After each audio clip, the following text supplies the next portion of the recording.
Alexa, stop.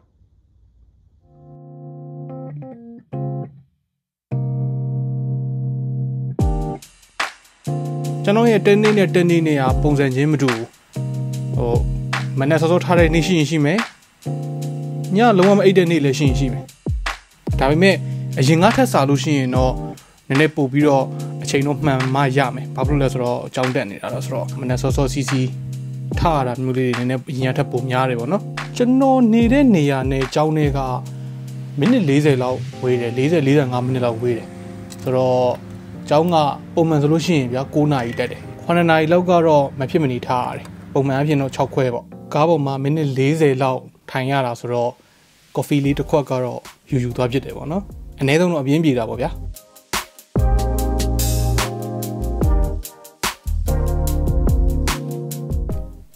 ကျောင်းမှာကတော့ပုံမှန်ပဲဆိုတာပုံမှန်ကျောင်းလိုပဲပေါ့နော်စာသင်မယ် group project တွေလုပ်ရမယ်စာသင်ခန်းတွေဟာတော့ကျွန်တော်ရိုက်မပြတော့ဘူးဘာလို့လဲဆိုတော့ဆရာကြီးကြိုက်လားမကြိုက်လားမသိတာနဲ့ကျောင်းကကြိုက်လားမကြိုက်လားမသိတာနဲ့ပြီးတော့ဒီဗီဒီယိုတွေပါမဲ့သူတွေကကြိုက်လားမကြိုက်လားမသိတာနဲ့ဆိုတော့မသိတာတွေအများများနေစာသင်ခန်းပြင်ပလေးတွေပဲရိုက်ပြထားတယ်ပေါ့နော်ဒီနေ့ကတကယ်တမ်းအတန်းမရှိဘူးဟိုဟာကျောင်းသာလာရတာဟို course တွေရလို့မရှိဘူးဒီနေ့က ISL Labs ဆိုတဲ့ဟာပဲရှိတယ်ဟိုဟာဘယ်လိုပြောရမလဲ Intelligent System Research ပေါ့နော် IoT training လုပ်မှာဒီနေ့က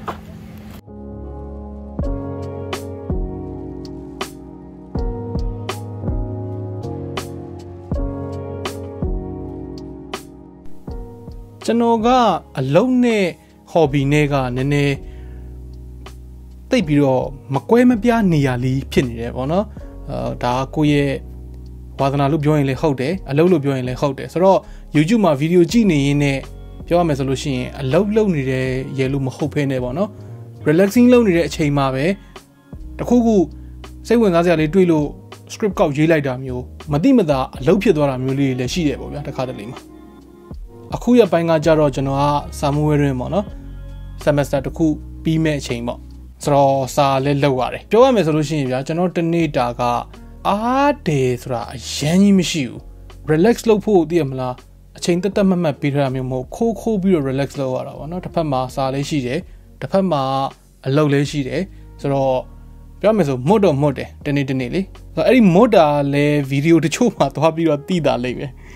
သတိထားမိတယ်ဆိုသတိထားမိမှာပေါ့နော်ဒါပေမဲ့နောက်ပိုင်းကျွန်တော်နည်းနည်းလေးတော့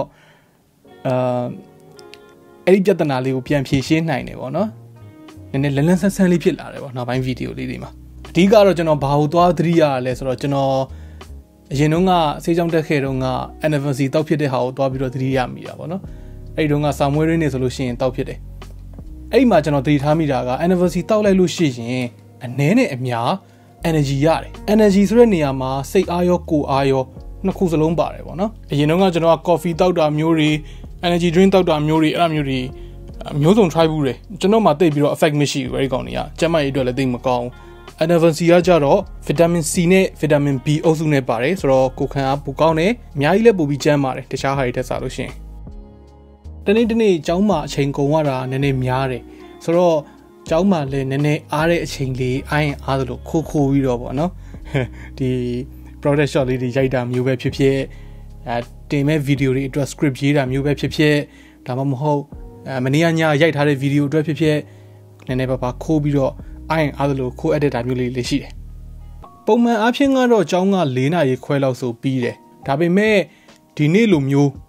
ဒီ lab ရှိတဲ့နေ့ဆိုလို့ရှိရင်ကျတော့7နာရီလောက်မှပြီးတယ်ဆိုတော့အင်ကို9နာရီဝန်းကျင်ပေါ့အဲ့လောက်တော့ပြန်ရောက်တယ်ဆိုတော့ကျွန်တော်အားတဲ့အချိန်လေးတွေမှာဆိုလို့ရှိရင်ဘာလုပ်ဖြစ်လဲဆိုတော့ YouTube ကြည့်ရင်ကြည့်မယ် Netflix ကြည့်ရင်ကြည့်မယ်အိမ်မှာနေဖြစ်တယ်ဆိုရင်ပေါ့နော်ဒါမှမဟုတ်အပြင်ထွက်ဖြစ်တယ်ဆိုလို့ရှိရင်တော့ဒီလိုပဲပေါ့နော်ကျွန်တော်ကောင်မလေးနဲ့ပေါ့အပြင်ရောက်ထွက်ဖြစ်တယ်ပေါ့ဒါမှမဟုတ်ရင်လည်းအခုလိုမျိုး video edit လေးလုပ်ရင်လုပ်မယ်နောက်နေ့အတွက် video ရိုက်ရင်ရိုက်မယ်တော့ပဲအဲ့ဒါပြီးသွားပြီဆိုလို့ရှိရင်တော့ည7နာရီ12နာရီဒါမှမဟုတ်ရင်လည်းနောက်နေ့မိုးလင်းဖြစ်သွားပြီပေါ့နော်အဲ့ခါကြာလို့ရှိရင်လည်း anniversary လေးတစ်လုံးတော့နောက်ရက်တစ်ရက်ဆက်ကူးပေါ့ဒီလိုပါပဲ